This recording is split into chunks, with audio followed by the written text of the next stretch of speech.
আসসালামু আলাইকুম everyone, welcome back to my another new video. So কেমন আছেন সবাই? হোপফুলি অনেক বেশি ভালো। সো সেদিন মেবি ছিল হচ্ছে গিয়ে কোনো একটা বন্ধের দিন, তো ভাবলাম একটু রান্না বান্না করি, একটু কিমা খেতে ইচ্ছে করতেছিল নিজের হাতে রান্না করে। তো একটু কিমা খাচ্ছিলাম, স্কুল টিস্কুল সব কিছুই মোটামুটি বন্ধ ছিল, আর এটা একটু রেখেছিলাম অন্য কিছু করবো বলে।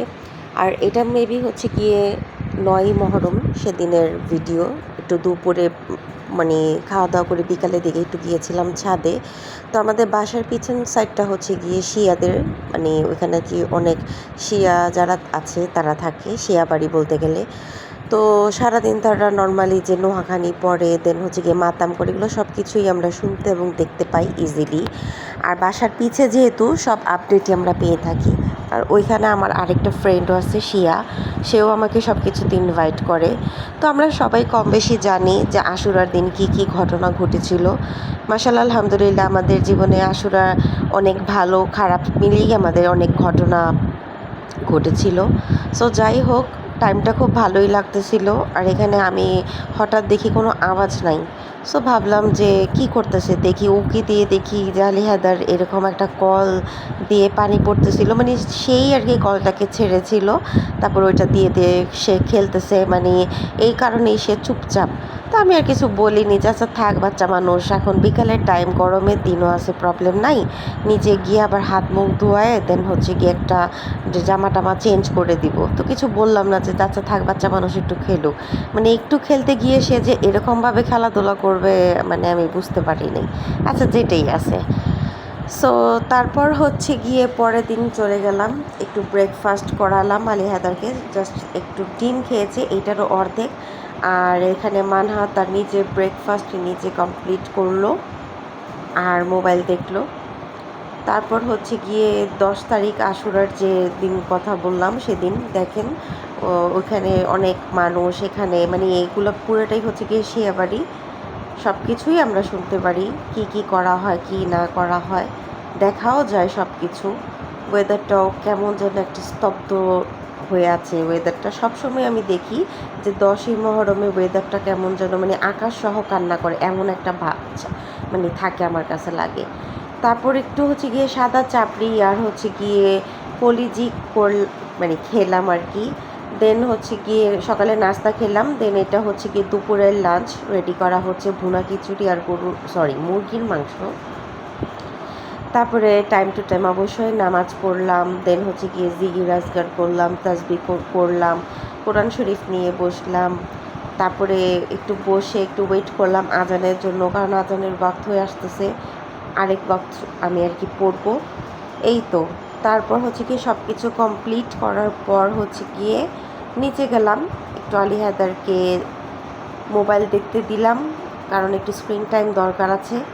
তারপর এই যে গাব জিনিসটা আমার ভালোই লাগে, আমি মোটামুটি সব রকমের ফলই খাই, বাট এইবারে গাবটা একটু মজা ছিল না। আর এই লটকন অনেক রকমের টক ছিল, আমি আবার টক জিনিস খুব একটা বেশি খেতে পারি না। এই তো, তারপর একটু ডিস্টার্ব করলাম ওকে স্ক্রিন টাইম দেওয়ার সময়। দেন হচ্ছে গিয়েছিলাম একটা দাওয়াতে। এটা হচ্ছে গিয়ে কম্বাইন্ড ব্লগ, 2 3 দিন 4 দিনের ব্লগ একসাথে দিলাম। দাওয়াতটা ছিল হচ্ছে গিয়ে আমার ননসের ছেলের জামাইয়ের খাবার আসছে, সেটা আর কি আমাদেরকে ইনভাইট করা হয়েছিল। এই যে এটা হচ্ছে কি আমার সেদিনের লুক ছিল, সিম্পলের ভিতরে একটু। আর সেদিন হচ্ছে কি মানহাকে নিয়ে গিয়েছিলাম, আলী হায়দার আর মাইসুরা বাসায় ছিল, আর মাইসুরার এক্সাম ছিল, সো দ্যাটস ওয়াই। তারপরে খাওয়া দাওয়া পর্ব শেষ করে হচ্ছে কি আমরা প্ল্যান করেছিলাম, বাসার পাশেই আমার হাজব্যান্ডের ফ্রেন্ডের বাসা ছিল, ওইখানে যাব। তো খাওয়া দাওয়া শেষ করার পর বিদায় টিদায় নিয়ে আমার ননাসের কাছ থেকে দেন আমরা চলে গেলাম হচ্ছে গিয়ে আমার জামাই ফ্রেন্ডের বাসায়, মানে স্বপন ভাইদের বাসায়, ঠিক তাদের বাসার উল্টা দিকে। এই তো সিঁড়ি দিয়ে নেমে যাচ্ছি। সো রিক্সা গাড়ি কোনো কিছুই লাগেনি, ঠিক রাস্তার অপোজিটে এই সেই আমার কিউটি লিটিল আর একটা মাঞ্চকিন, মাশাল্লাহ মাশাল্লাহ মাশাল্লাহ, ওর নাম হচ্ছে গিয়ে মুহাম্মদ। সে হচ্ছে গিয়ে আমার ছেলের 27 কি 28 দিনের ছোট হবে, মানে আলী হায়দারের ছোট। ও মাশাল্লাহ অনেক অ্যাক্টিভ, মানে সবাই মাশাআল্লাহ বলবেন অবশ্যই। মানে সে আমাকে দেখে এত বেশি খুশি। সেদিন আমাদের ফার্স্ট মিট ছিল যদিও বা আমাকে খুব একটা ভালো করে চিনেও না। বাট সে গেট খোলার সাথে, সাথে সোফা দেখাচ্ছে যে মানে এখানে বসতে বলতেছে। দেন ভাবি আমাদেরকে আইসক্রিম দিল। আমরা একটু আইসক্রিম খাচ্ছিলাম, গল্প-টল্প করতেছিলাম। আর দেখেন ও মানে কী যে করতেছে, মানে কী রেখে কী করবে আরকি। মানে আমার ছেলের কথা মনে করাইয়া দিছে। আমার ছেলের মতোই একদম সে। তারপর হচ্ছে গিয়ে তার ২ দিন পর হচ্ছে গিয়ে আমার জামাই ডিসকোন নিয়ে আসছে। ডিসকোন ভাইরে ভাই একদম পাওয়াই যাচ্ছে না। অনেক হচ্ছে গিয়ে কষ্ট করে সে অর্ডার করে তারপর হচ্ছে গিয়ে আমাদের জন্য সে ডিসকোন নিয়ে আসছে। সো ফাইনালি আমরা ডিসকোন খেলাম। এই তো। আর টেস্ট কি বলবো? যারা খেয়েছেন অবশ্যই জানেন যে এটা ডিসকনের টেস্ট কীরকম। দেন হচ্ছে গিয়ে এটার ক্লিপস আমি কি বলবো, এটা হচ্ছে গিয়ে স্কুলের ক্লিপস। পরীক্ষা ছিল যেহেতু সব ভাবিরা মিলে একটু সিঙ্গারা, চা এগুলো আর কি আমরা খাবো প্ল্যান করলাম। তো প্ল্যান করতেই এক ভাবি গিয়ে নিয়ে আসলো। সবাই মিলে এরকম আমরা একটু হালকা নাস্তা-টাস্তা করি আর কি। বাসার থেকে আমি হাজার খেয়ে যাই, তারপর আমি একটু স্কুলে গেলে সবার সাথে মিলেমিশে। ও বাই দ্য ওয়ে দেখেন বিড়ালে কি সুন্দর বেবি হয়েছে মাশাআল্লাহ। সো এই হচ্ছে আমার আজকের ভ্লগ। সবাই ভালো থাকবেন। টিল দেন আসসালামু আলাইকুম। এন্ড এখনও যারা আমার চ্যানেলটা সাবস্ক্রাইব করেনি অবশ্যই সাবস্ক্রাইব করে ফেলবেন। Thanks for watching.